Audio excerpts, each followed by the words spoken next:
das coisas que eu gosto muito de fazer, que eu particularmente considero um passatempo muito divertido, é o seguinte: eu abro o Google e eu dou um buscar na seguinte frase, né? Acidentes radiológicos, denúncia de vazamento de radiação, esse tipo de coisa.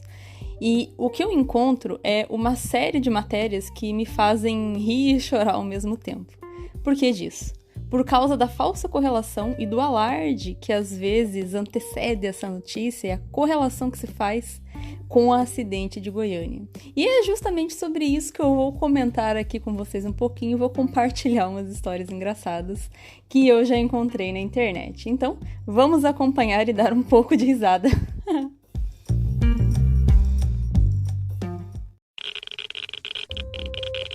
Radiation detected. Red dawn.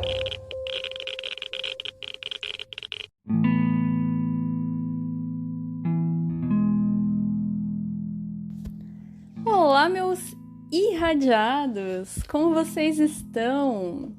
Aqui quem fala é a Paola e eu já adianto as minhas desculpas de antemão, porque na semana passada eu não consegui gravar episódio nenhum, porque eu realmente estava o pó da rabiola, como dizem. Porque olha, gente, essa vida de professor é muito complicado. Tem horas que dá uma sobrecarga, um absurdo, né, de coisas pra fazer, e nota pra fechar e coisa pra corrigir, e enfim, né? Vocês entendem.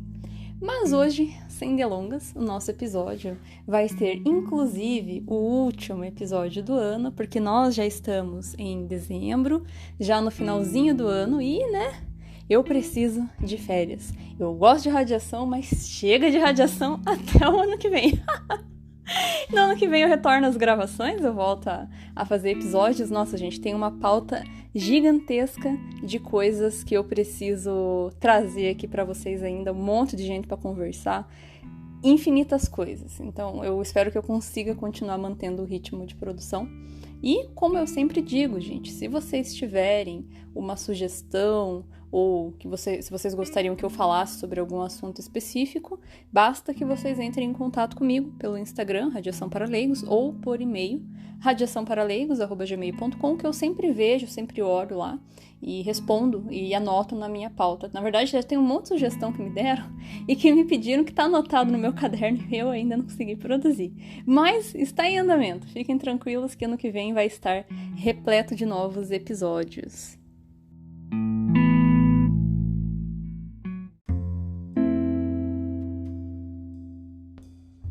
Bom, o tema que eu escolhi falar hoje é um tema bem leve pra gente poder dar umas risadas aqui, que é justamente, né, o que acontece.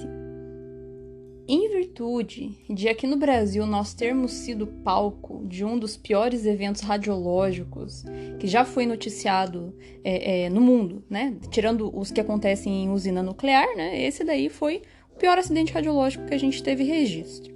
Então, o que acontece? Esse tipo de evento fica marcado na cabeça das pessoas, tanto que o evento de Goiânia ele foi o chamado o Chernobyl brasileiro, né? Tem nada a ver uma coisa com a outra, mas, né, deram essa nomenclatura. Então, isso fica marcado. E mesmo na época do acidente de Goiânia, o que acontecia? A mídia, os jornais, né, a gente não tinha no nosso plano de ação, porque, na verdade, na época, nem plano de ação a gente tinha, né? Então, tivemos que adaptar um plano de ação que era para a usina nuclear, né? Então, o que acontece?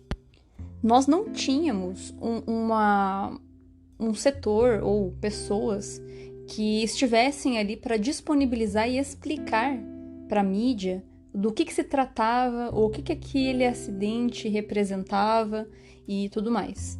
Então, isso fez com que a mídia noticiasse esse tipo de evento de um jeito um pouco distorcido, com falsas correlações e afins. Mas, ok, isso foi na época lá, né, muito tempo atrás. Só que, ao que parece, né, dado o que eu tenho encontrado na internet, eu acho que realmente existe uma falta de conhecimento por parte da mídia, naturalmente, né, já que a mídia aborda uma infinidade de assuntos, né, mas falta um pouquinho de senso na hora de noticiar algumas coisas. Então, eu lembro que uma vez, lá em 2015, se eu não me engano, eu tinha acabado de entrar na empresa que eu trabalho atualmente, né, na Núcleo, E eu lembro que saiu uma matéria na televisão, assim, né, no jornal, extremamente sensacionalista e assim, tipo, extremamente alarmista, que era uma denúncia que alguns profissionais haviam feito sobre um hospital que estava vazando radiação.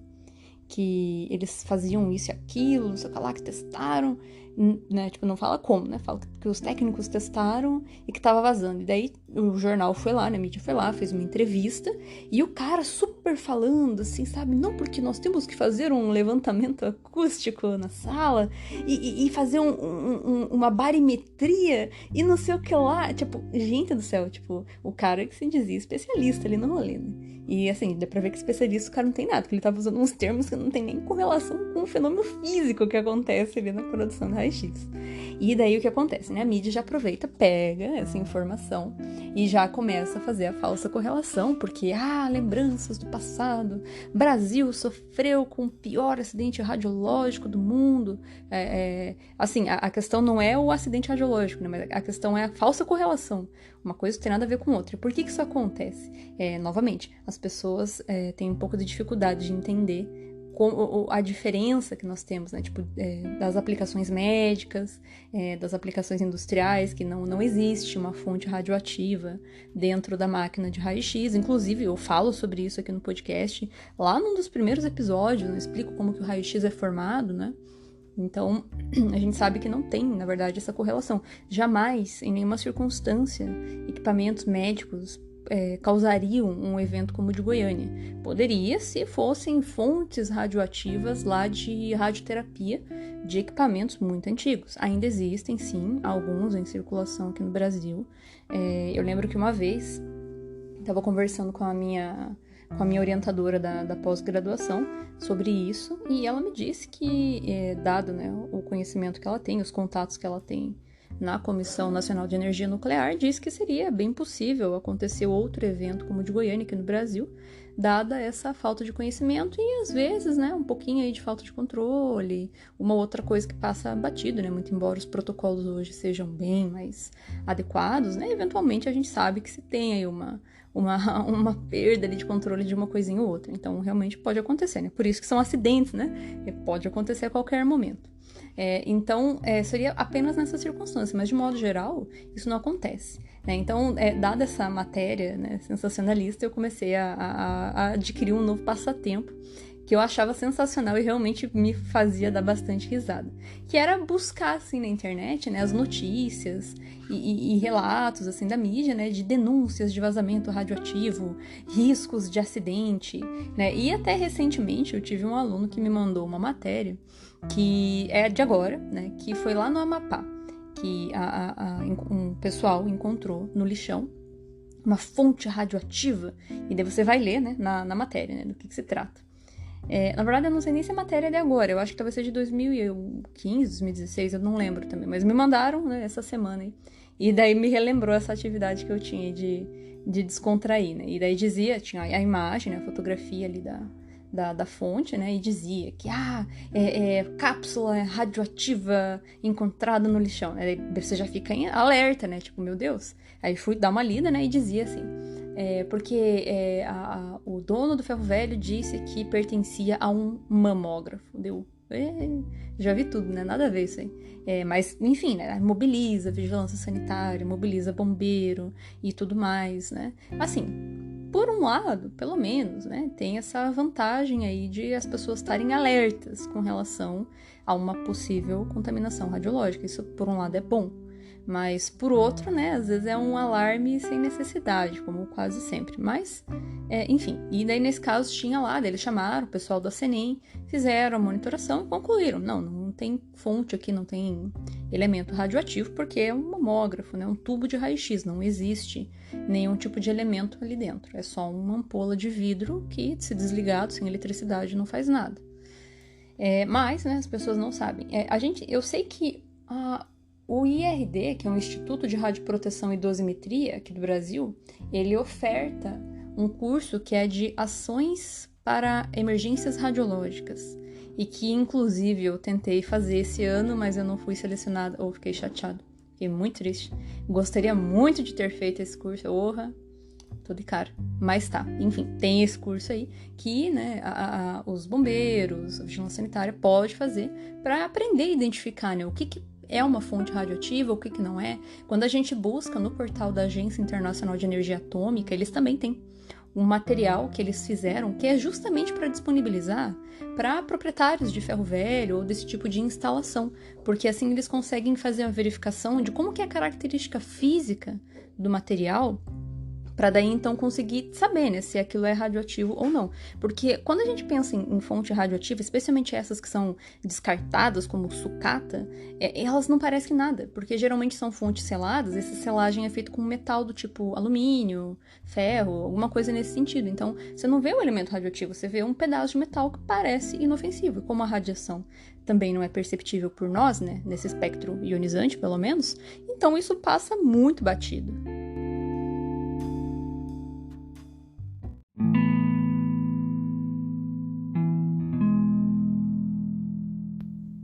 Então, essas notícias acabam induzindo, né, o problema que eu me refiro, né, não é o excesso de cuidado. Isso, por um lado, como eu falei, né, por um lado é bom, mas o problema é o modo como isso é noticiado, porque isso pode gerar pânico, isso pode gerar medo. A gente tem que lembrar que existe, né, essa questão da radiofobia, e esse tipo de situação alimenta esse tipo de preconceito com relação à energia nuclear, causa descredibilidade para a Comissão de Energia Nuclear, porque as pessoas pensam que a comissão não tem controle do que está acontecendo e que tudo que envolve radiação é feito de qualquer jeito.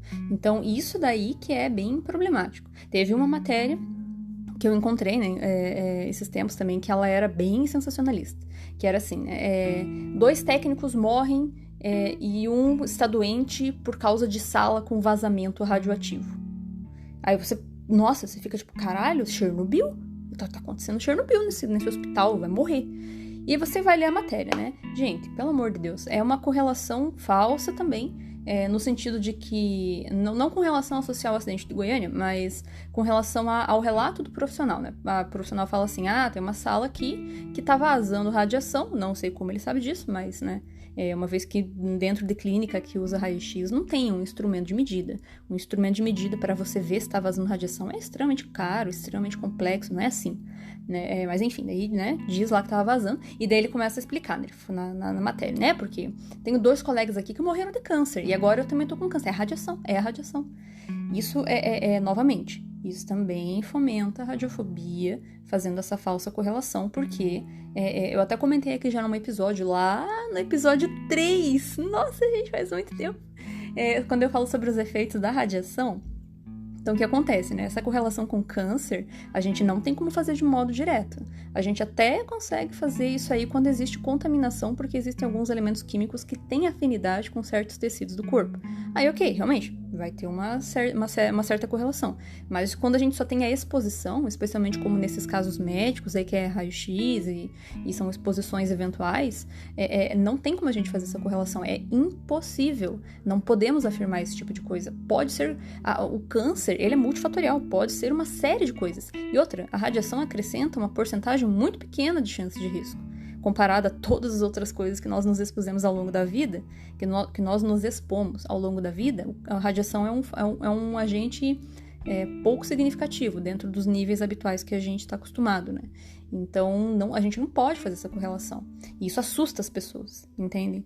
E é o que você vê, isso que é o problema. Daí você abre as matérias e tem tudo isso dizendo. Você abrir o Google, você vê lá benefícios da radiação, ninguém pesquisa, vai todo mundo pesquisar tragédia. Então, as pessoas leem essas matérias, e especialmente em jornais mais difundidos, né? Então, isso pode causar medo. Inclusive, teve uma que eu vi também, que foi o Conselho de Radiologia, no Conselho Nacional, que eles chamaram a atenção da Globo, né, do portal da Globo, com relação a isso também. Eles fizeram um sensacionalismo de matéria para noticiar um equipamento descartado no lixão, que ia ser a nova Goiânia e não sei o quê, e na verdade era um raio-x periapical de dentista, que usa raio-x, né, tubo, então não tem nada de contaminação. Então, nossa, foi ser feito um alarde em cima daquilo sem necessidade. A questão é que seria interessante, né, por parte, talvez, da comissão de fornecer essas instruções para a mídia, da mídia tomar cuidado com relação ao que fala, para talvez ter sempre um especialista à disposição para poder tirar essas dúvidas, para ver o que é. Inclusive, a própria Comissão de Energia Nuclear, quando saem essas matérias, eles fazem notas públicas. Eles publicam lá no site deles a explicação de como que foi feita a verificação e o resultado, a conclusão final daquilo ali, né? Se de fato era ou não. E bom, quase nunca tá? A gente realmente só teve o caso de Goiânia. Assim, até tem, assim, um ou outro evento que acontece aqui no Brasil que até realmente envolve fonte radioativa do tipo roubo de fonte, perda, mas, assim, é muito pontual e é muito raro. Se você vai na página da Senem, a gente encontra. Claro que tem coisas que com certeza devem acontecer e a gente não fica sabendo porque ninguém notifica, né? Quem vai querer notificar isso aí pra Senem e levar uma multa? Ninguém, né? Ninguém vai querer fazer isso. Então, certamente acontecem aí esse tipo de coisa.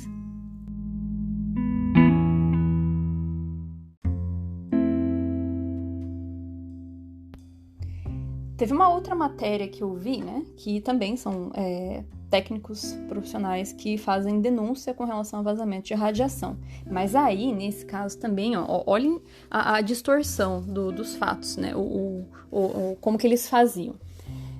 Tem técnicos que eles acham que a sala não está segura e eles optam por fazer um teste que eles desenvolveram da cabeça deles, tá? Muita gente já vi fazer isso, já me perguntaram sobre isso, pessoas perguntam durante o treinamento. O que eles fazem? Eles pegam um filme radiográfico, né? Mesmo que eles usam para fazer o exame, e eles colam uma chave na frente do filme.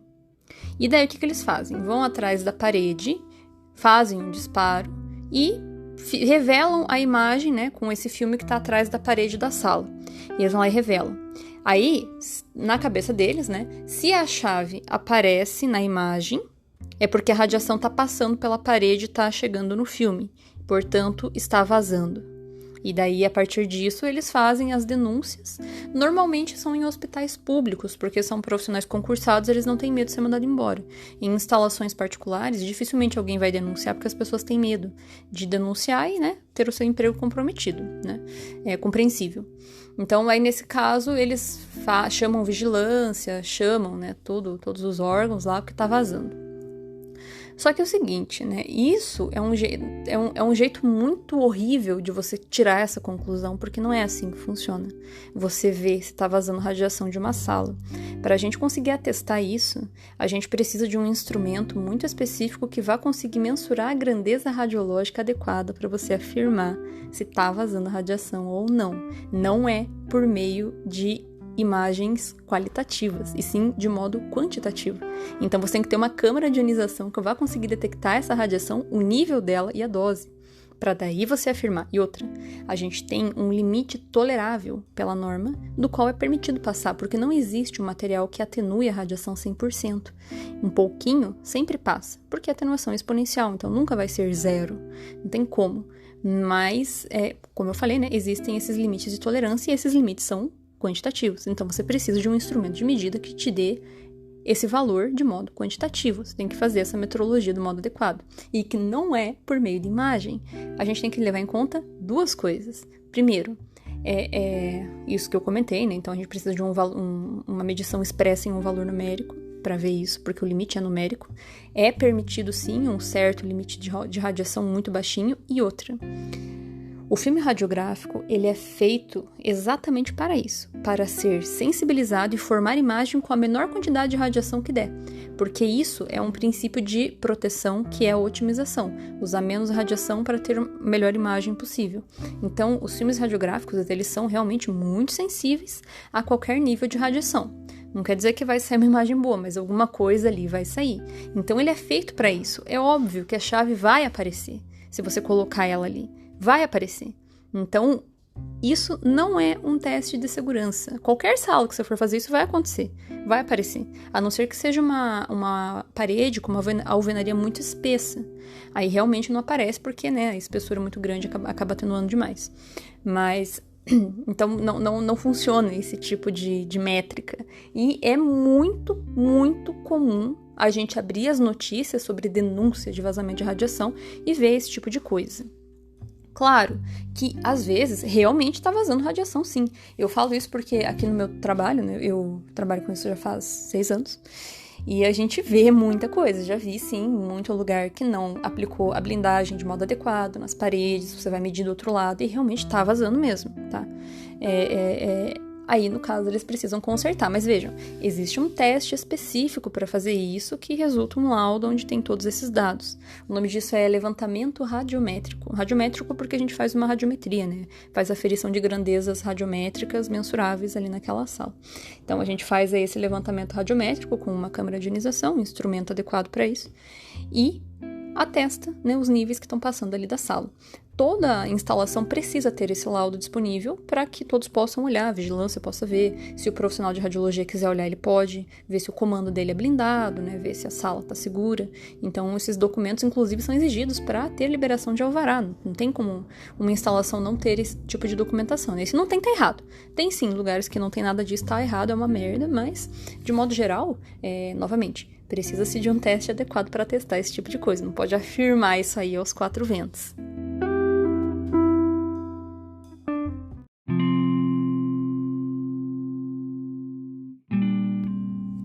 Tem uma outra coisa que os profissionais acabam fazendo quando eles vão fazer essa denúncia de que tá vazando radiação, que a gente lê na internet. Eles colocam um monitor pessoal deles, que é o que a gente chama de dosímetro. É um crachazinho que toda pessoa que trabalha com radiação usa para medir, né, o nível que ela tá recebendo de radiação para ver se tá seguro, se não tá ultrapassando, porque às vezes esses profissionais não ficam atrás do comando, às vezes eles ficam segurando o paciente ali na mesa, às vezes eles se expõem, então daí tem que usar o monitor ali para ver.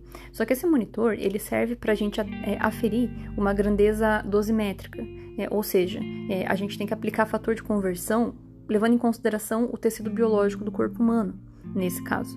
E aí eles querem usar o dosímetro para colar atrás da parede e ficar medindo o nível que está passando ali de radiação por trás da parede e falar que está vazando.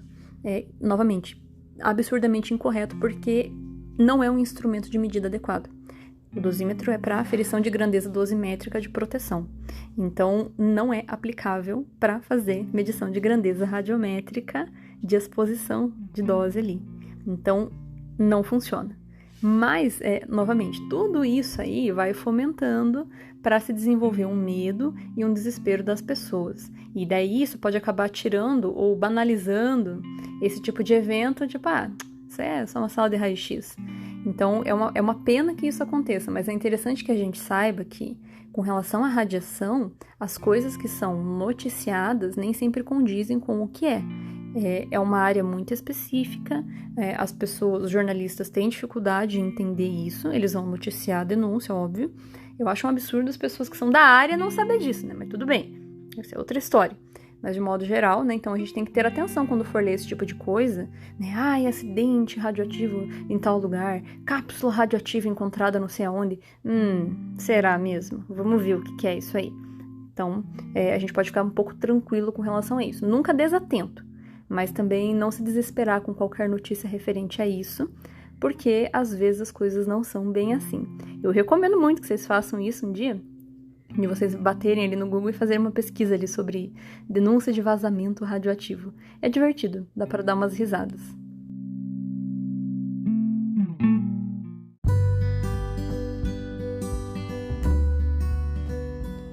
Então, meus irradiados, o nosso episódio de hoje foi esse, o último episódio do ano. E eu gostaria de agradecer vocês aqui novamente por toda a audiência, por toda a participação aí ao longo desse ano falando sobre radiações.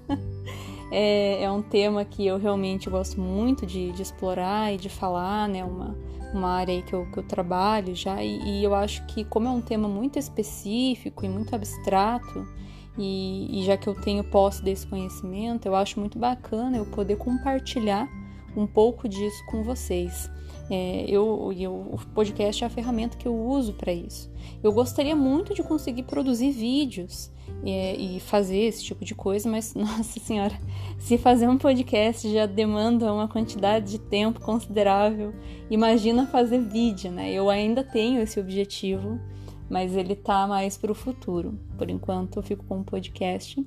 No ano que vem, no início de janeiro, eu volto a gravar já os episódios e eu espero que vocês continuem me acompanhando aqui. Ainda tem muita coisa para comentar aqui, para trazer no podcast. São muitos assuntos relacionados à radiação que nunca se esgotam. E eu acho que foi muito bacana, assim, começar a produzir esse tipo de conteúdo, porque, para mim, particularmente, me trouxe muitos benefícios pessoais, profissionais, que não sei nem como comentar sobre isso. Mas eu acho que foi muito bom para mim e espero que seja para vocês também, que tenha acrescentado em alguma coisa para vocês, que tenha ajudado. E então gostaria de desejar para todos vocês um ótimo Natal, um ótimo final de ano e que em 2022 nós possamos irradiar conhecimento por aqui. E não se esqueçam de aplicar proteção radiológica na vida pessoal de vocês nesse novo ano que está para vir. Então a gente tem que dar um tempo dos problemas, manter uma distância das pessoas ruins e nos blindarmos das más energias. E é isso aí, gente. Então nos vemos no ano que vem. Muito obrigada e até lá!